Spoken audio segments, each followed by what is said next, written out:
आशा जीने का क्या है? आज। इसलिए आशावादी बनो, निराशावादी ना बनो।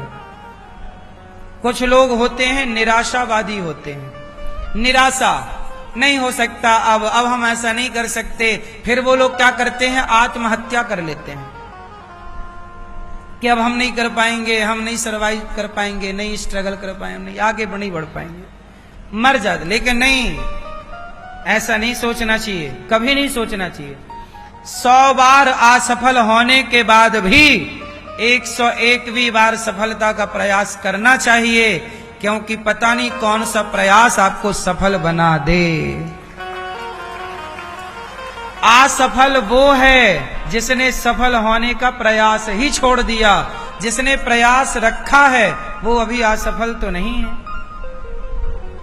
जिसने बल्ब बनाया, बिजली बनाई, उस बल्ब बनाने वाले वैज्ञानिक ने कई बार असफलता पाई, कई बार असफल हुआ, पर उसने प्रयास नहीं छोड़ा, तो बल्ब का आविष्कार कर ही दिया।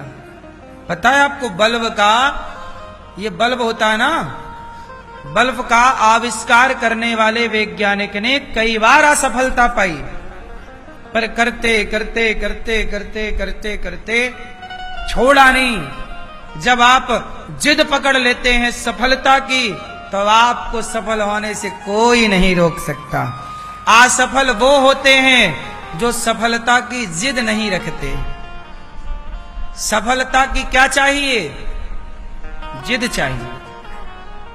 क्यों जी, बात सही है कि गलत है? जिद की, सफलता की क्या चाहिए? जिद चाहिए। ये दास अनिरुद्ध बैठा है, मेरी जिद ही थी बचपन से कि मैं बड़ा होकर अन्न क्षेत्र चलाऊंगा, मेरी जिद थी। बचपन से मेरा सपना था। सोचिए, लड़कों को सपना होता है गाड़ी का, बंगले का, मोबाइल का, गर्लफ्रेंड का, पर मेरा एक ही सपना था बचपन से कि मैं बड़ा होकर संतों की सेवा करूंगा। अन्न क्षेत्र के बारे में मैंने पुराणों में, वेदों में पढ़ा था कि पहले के राजा महाराजा अन्न क्षेत्र चलाया करते थे अपने नगर में। अन्न क्षेत्र का मतलब है कोई भी आओ भूखा ना रहे सबको, ये मैंने पढ़ा था। तो जब पढ़ा तो मुझे लगा मैं भी ऐसे करूंगा, और मैं अपनी जिद पे अड़ गया, और मैं वही करना चाहता था कि बड़ा होकर मैं अन्न क्षेत्र चलाऊंगा। और जब मैंने जिद पकड़ी, समाज की सेवा की, संतों की सेवा की, तो उस जिद को भगवान ने पूरा कर दिया। आज देखो अन्न क्षेत्र चलता है, हजारों साधु संत गौरी गोपाल में भरपेट नित्य भोजन पाते हैं। और केवल साधु संत नहीं, आप जनता जनार्दन भी 25 से 30 हजार लोग पर डे प्रसाद पा रहे हैं। आप देख सकते हैं अपनी आंखों से, हाँ या ना? मेरे बचपन का सपना था ये। एक दिन में यूं ही सब चमत्कार नहीं हो जाता कि चुटकी बजाया ये सब हो गया। ये जो आप देख रहे हैं, इसको बनाने के भी एक सपने थे हमारे, कि हमारा सपना था कि बस द्वार से कोई भूखा ना जाए, यही सिद्धांत था। मैंने कभी मोबाइल रखने का, कि मेरे पास ये मोबाइल होना चाहिए, कभी मैंने सोचा ही नहीं कि मेरे पास गाड़ी क्या होनी चाहिए, मोबाइल क्या होना चाहिए। मैंने कभी अपने लिए कोई प्लानिंग नहीं की। जो रिक्वायर आती गई, जो जरूरत पड़ती गई, वो काम करते गए। कभी प्लानिंग नहीं की कि ऐसी गाड़ी हो अपने पास, ऐसा घर हो अपने पास, ऐसी जिंदगी ना। केवल ये सपने थे कि साधु सेवा करना है, संतों के लिए अन्न क्षेत्र चलाना है, और बेसहाराओं का सहारा बनना है। बस ये जिद थी, हम किसी के काम आए, बस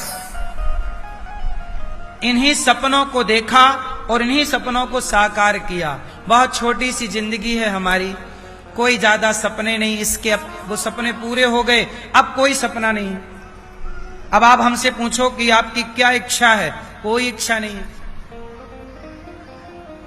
कोई इच्छा नहीं, कोई कामना नहीं, कोई सपने नहीं है। अब सारे सपने पूरे हो गए।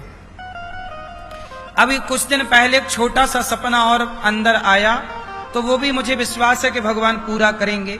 आगे भगवान की इच्छा है, रहेंगे तो पूरा होगा, नहीं तो दिक्कत नहीं है। एक सपना और मेरे भीतर अभी अभी आया कुछ महीने पहले। एक दिन मैं अपने गांव गया। ये सपना देखो, सपना क्यों आया, मेरे अंदर एक और इच्छा जागी। मैं अपने गांव गया तो मैंने गांव वालों से पूछा, कैसे हो आप लोग?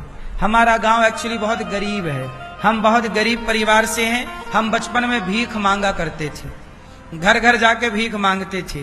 तो हम जब भीख मांगते थे ना, तो हमें लगता था कि कोई ऐसा होता अन्न क्षेत्र वगैरह तो हम खाया करते, भीख मांगने की जरूरत ही नहीं पड़ती। तब से मन में था कि एक अन्न क्षेत्र चलाएंगे। तो हम गांव में घर घर जाके भिक्षा मांगते थे। तब हमारा मैया भोजन बनाती थी, मैया, तब पेट भरता था। एक दिन मैं गांव गया तो गांव वालों ने कहा कि अपने गांव में कोई स्कूल नहीं है, हमारे क्षेत्र में ना कोई स्कूल नहीं है तो प्राइवेट स्कूल बड़े महंगे हैं, पर हमारे गांव के लोग, क्षेत्र के लोग बड़े गरीब हैं, शाम मजदूरी करने वाले हैं। 1-2 एकड़ के किसान है, कोई 4 एकड़ का किसान है, कोई 5 एकड़ का, कोई 8 एकड़ का होगा। 8 एकड़ वाले भी कम है, 1-2 एकड़ वाले हैं, किसी की तो एक भी जमीन नहीं है और मजदूरी पर निर्भर है।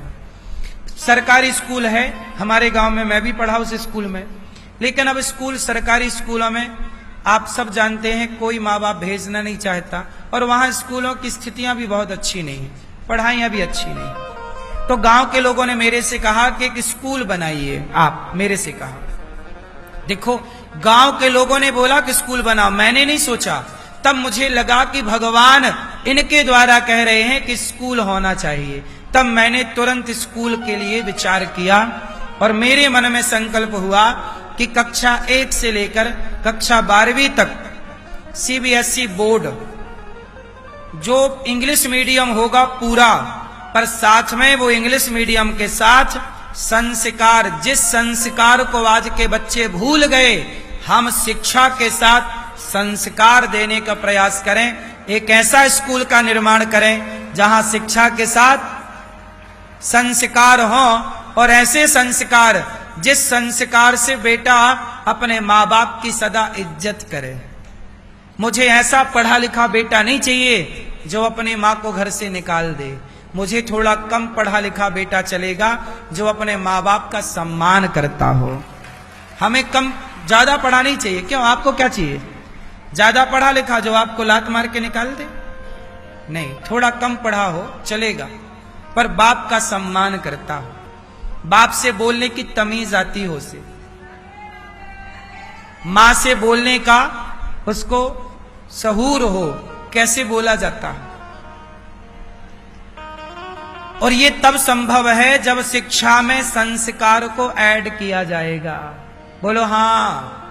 तो मेरे अंदर एक और सपना है कि एक स्कूल बना के इस देश को समर्पित करूं। और वो स्कूल कैसा होगा? पूरा निःशुल्क होगा। कोई भी बच्चा आए, लड़की पढ़े, लड़का पढ़े, सब पढ़े। 4 से 5 हजार बच्चों का स्कूल हो। और ये स्कूल यदि एक बनाने के बाद मुझे उस स्कूल का परिणाम अच्छा लगा, तो मैं चाहूंगा कि फिर भारत के कोने कोने में ऐसे स्कूल की स्थापना होनी चाहिए। पर यह तब संभव है जब आप जनता जनार्दन आशीर्वाद देंगे। हम तो सपना ही देख सकते हैं, परंतु आप सब सहयोग करेंगे। आपको ईश्वर ने लायक बनाया हो तो गौरी गोपाल जो विद्यालय बनेगा उसमें आप सहभागी बन जाइए कि भाई एक कक्षा रूम हम बना के देंगे, एक क्लास रूम हम बना कर देंगे।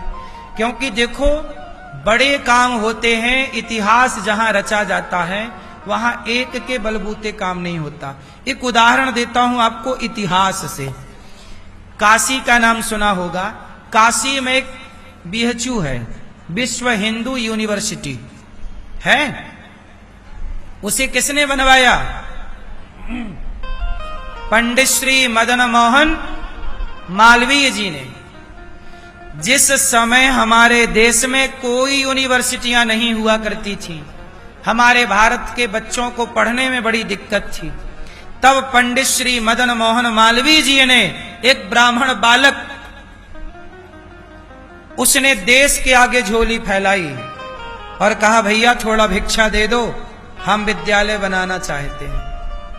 एक राजा के पास मांगने गए तो राजा ने अपना जूता उतारा और पंडित मदन मोहन जी की तरफ फेंका, सिर पर जूता मारने के लिए। पंडित मदन मोहन मालवीय जी ने जूता उठाया, कहा, महाराज आपका धन्यवाद। किसी ने 2 पैसे दिए, किसी ने 4 पैसे दिए, आपके दरबार पर आया तो आपने जूता दिया, कोई बात नहीं, आपका यह तोहफा स्वीकार है। राजा का जूता बाजार में ले गए और पंडित मदन मोहन मालवीय जी ने राजा का जूता की नीलामी कर दी कि भाई ये राजा का जूता है, आप खरीदना चाहोगे? तो किसी ने खरीद भी लिया कि भाई राजा का जूता है, तो खरीद लिया होगा ₹1-2 में। उस पैसे को भी उन्होंने अपने विद्यालय के निर्माण में लगाया। और सोचिए, पंडित मदन मोहन मालवीय ने भीख मांग मांग करके आज विश्व हिंदू यूनिवर्सिटी बना दी। आज भी पूरी दुनिया में सबसे बड़ी यूनिवर्सिटियों में एक यूनिवर्सिटी काशी की विश्व हिंदू यूनिवर्सिटी मानी जाती है, जिसे बीएचयू कहते हैं। हाँ या ना? ये भीख मांग मांग के बनाई गई थी, आज वो सरकार के हैंडओवर है, सरकार संभालती, बहुत बड़ी है। एक आदमी भीख मांग के बना दिया। इतिहास रचने वाला कुछ भी कर सकता है। मेरी मां, मैं भीख मांगने वाला हूं तो आप भीख देने वाले बन जाओ और दे करके आओ, हम एक नया भारत का निर्माण करते हैं। और नया भारत का निर्माण तब होगा जब शिक्षावान बच्चा संस्कारवान होगा। अकेला शिक्षावान है, कुछ ना कर लेगा वो, ना वो अपनी पत्नी के साथ सुख से रह पाएगा, ना अपनी मां के साथ, ना बाप के साथ, ना भाई के साथ। लेकिन शिक्षा के साथ संस्कारवान होगा तो दोस्त के साथ भी बढ़िया रह पाएगा, माँ बाप का रिश्ता, पत्नी का रिश्ता निभा पाएगा। और ये बात केवल पुरुषों के लिए नहीं, स्त्रियों के लिए भी। संस्कार केवल लड़कों के लिए नहीं, आज तो लड़कियों के लिए ज्यादा जरूरी है। आज संस्कारहीन लड़के तो हैं कुछ, पर लड़कियां भी हैं कुछ, दोनों को आवश्यक है। संस्कार सबकी ढाल है, संस्कार सबकी ढाल है, सुरक्षा कवच है। आज आपके बच्चे तो हैं पर संस्कारी ना होंगे।